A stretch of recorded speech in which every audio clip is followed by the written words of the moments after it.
Do you ever get pressured by SMEs to overload your training with text and documents because they say it's all needed, and at the same time the training has to be quick and snappy, mind you? It's a tough balance to strike, and without the right strategies, the essential content can get buried in a sea of unnecessary fluff, which makes it harder for you to grab learner attention and make an impact. So in this video, I'm going to show you some of the creative ways in which gamification can help you navigate this so that your training stays on point while fulfilling your SME's requirements. First things first, we have to be super clear about what our training's real goal is. And by that I mean something measurable out there in the real world that will change as a result of training, like increasing sales, decreasing errors, or increasing customer satisfaction by X%.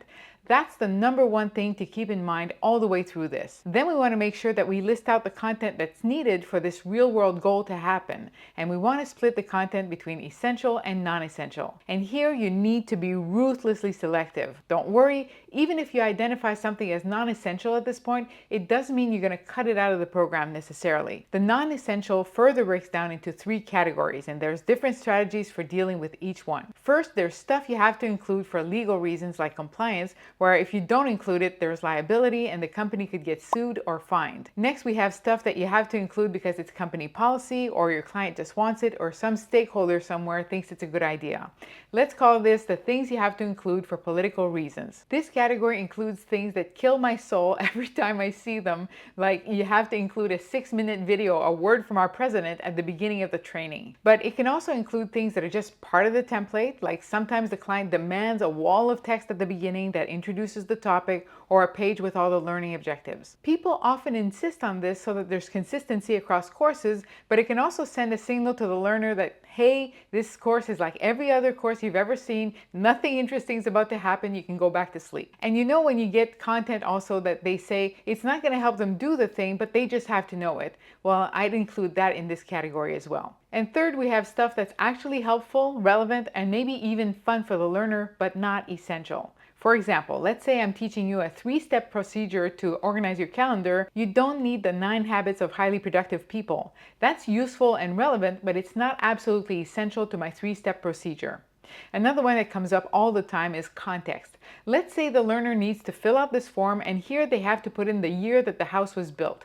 That's essential. They need it to fill the form in properly. But if you also teach them why it's important, that's context. It's probably very helpful, but not essential. At this point, we're being that ruthless. There's also extra examples. If you're teaching how to make a hollandaise sauce, maybe you have 5 different ways to do that, but to make hollandaise sauce, you only need one way. So one of them is essential and the rest are not. And finally, we have fun facts. These are not necessary, but they're interesting and they're relevant to the topic, so that too falls into this category. All right, so now what do we do with each type? What I'm about to say might sound controversial or hard to implement. You don't have to follow it all, but this can be an ideal that you can try to tend towards. Let's start with the legal. If you're legally required to include something that you know is actually useless, there's not a lot you can do, and I'm definitely not telling you to bypass that, but I am advising that you check what the actual requirement is. These can get inflated in conversation, and we want to be mindful of what's actually required. For example, let's say employees have to refuse gifts worth more than $80 from suppliers. That's what they need to understand and do. They don't need a 20-page treatise about conflicts of interest. I've had SMEs tell me you have to put in this text dump because legal, and then we deliver them a course that's engaging and snappy, but it has this big text dump right in the middle, which just stops the whole momentum. Well, guess what? When they see it in context, the same people end up cutting half of it. So obviously what was actually required was the gist, not the exact wording. So in a lot of cases, even if you can't cut it, you can summarize it and still be legally covered.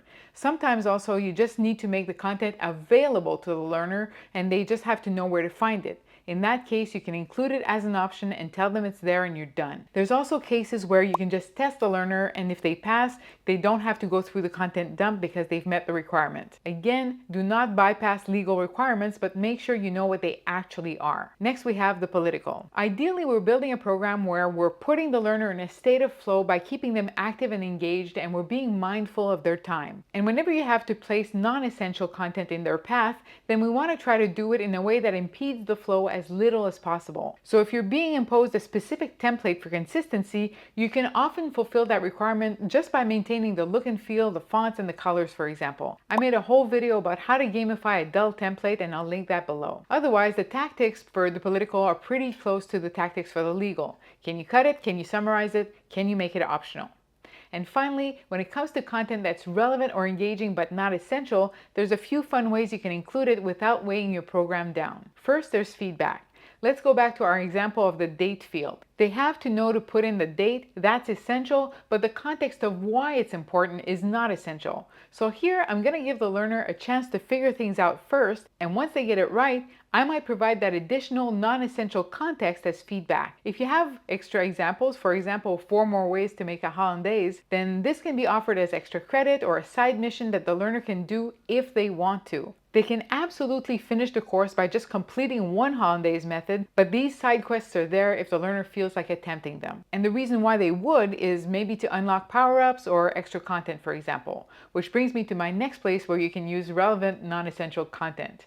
If you have fun facts or interesting tidbits, you can use these as unlockable rewards that people will try to collect by finding them all over the program or by completing extra activities. I once made a program about bank fraud, and we had all these anecdotes about notorious frauds like Bernie Madoff's Ponzi scheme. People don't need to know about this, but it's fun to learn about, and so we use them as collectible rewards. People would complete extra activities to unlock them. In the end, the learner's critical path should be made up of activities that keep them active and are relevant to what they'll do in the real world. And we want to try to keep anything else away from the critical path, either by shortening that stuff, making it optional, or just cutting it all together. You're not always going to win the arguments, but the more you can protect that critical path from time wastage, the more efficient and engaging your program will be. So I hope this was helpful to you. Let me know in the comments if I missed any other form of non-essential content. And as always, thank you so much for watching, and I'll see you next time.